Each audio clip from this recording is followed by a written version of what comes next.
The new explosive book, Fire and Fury, is giving lawmakers more momentum to question whether President Trump is mentally fit for office, they say.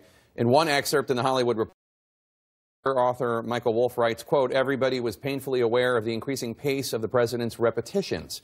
It used to be inside of 30 minutes. He'd repeat word for word and expression for expression the same 3 stories. Now it was within 10 minutes. Indeed, many of his tweets were the product of his repetitions. He just couldn't stop saying something," unquote. A bill on Capitol Hill that could start a formal process to evaluate any president's mental fitness is getting more interest, with 56 co-sponsors, all Democrats. The Democrat who introduced the bill joins me now, Congressman Jamie Raskin of Maryland. Congressman, thanks so much for being here. You and several of your Democratic House colleagues met with a psychiatry professor from Yale, Dr. Bandy Lee. She told CNN today, quote, "As the president is unraveling, he seems to be losing his grip on reality and reverting to conspiracy theories. There are signs that he is going into attack mode when he is under stress. That means he has the potential to become impulsive and very volatile," unquote. Did she say that to the assembled congresspeople?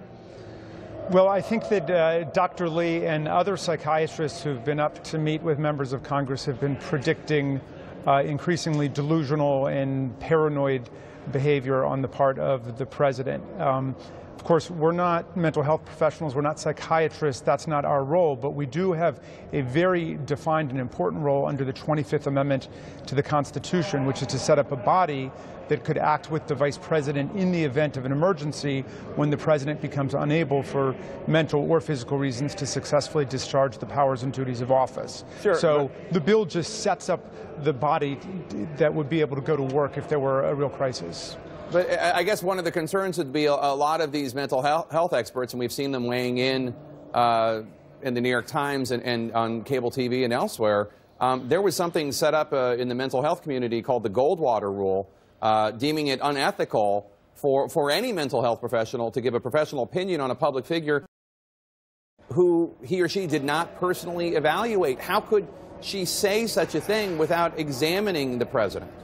Well, they're not violating the Goldwater Rule, which is incorporated into a lot of state bodies of law governing mental health practitioners, because they're not making a specific diagnosis under the DSM of the president. As I understand what they're doing, they're acting the way that any citizen has a right to act under the First Amendment, to say that they think that the president is dangerous and unable to successfully meet the powers and duties of office. And that's the constitutional standard. The question of whether he is a malignant narcissist or he has obsessive paranoid tendencies and so on, all of those are interesting and they might be relevant, but they're not definitive for the constitutional question of whether he's able to meet the duties of office. And of course, we've got big public policy crises going on now. We've got a gun violence crisis. We've got the tax bill, which was bought and paid for by the Koch brothers and the Mercers and so on. We got serious stuff to deal with, and instead we're caught up every day in what looks like the country debating the mental health of the president. So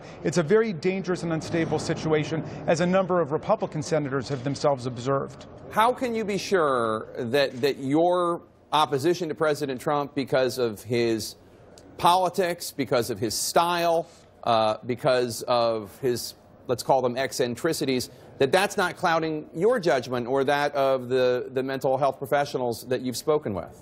Well, that's an excellent question, and all of us have politics, and all of us see the world through our own political and moral and ethical perspectives, and that's why the framers of the 25th Amendment, like Birch Bayh and Senator Robert F. Kennedy, said what we need is an independent body to be set up, and that's all that the legislation, H.R. 1987, proposes, to set up an 11-member commission, bipartisan in nature. Republicans appoint half, Democrats appoint half, the 10 members appoint a chair, and they can only act with the Vice President of the United States, consistent with the 25th Amendment. I know a lot of people would like to read the 25th Amendment out of the Constitution, but every part of the Constitution is part of the Constitution, and we need every tool in the constitutional toolkit out on the table to get us through this very difficult period in American history.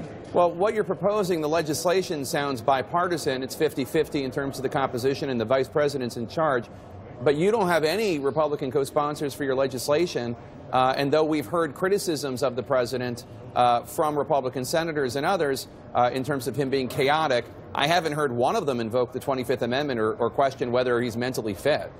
Well, actually, a lot have confided their real doubts about it. And if you look at some of the statements made by Senator Corker and but others in the U.S. Senate, a lot of Republicans have asked questions about whether there's an adult daycare center existing over in the White House and so on. But I'm trying to resist as much as possible just getting into the name-calling business. Obviously, there are a lot of things that are disturbing in terms of what's happened, like the president suddenly denying the veracity of the Access Hollywood tapes, which he had readily conceded to and apologized for just months ago.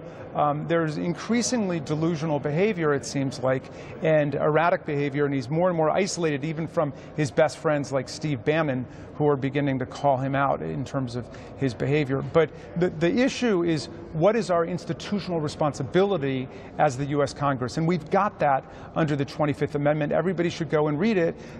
Either the vice president can act with the cabinet in the event that the president becomes unable to conduct the powers of office, or the vice president in a body to be set up by Congress. And Congress in the last 50 years simply never set the body up. And so at the very least, we've got to set the body up so it's ready in the event of a crisis. All right, Democratic Congressman Jamie Raskin.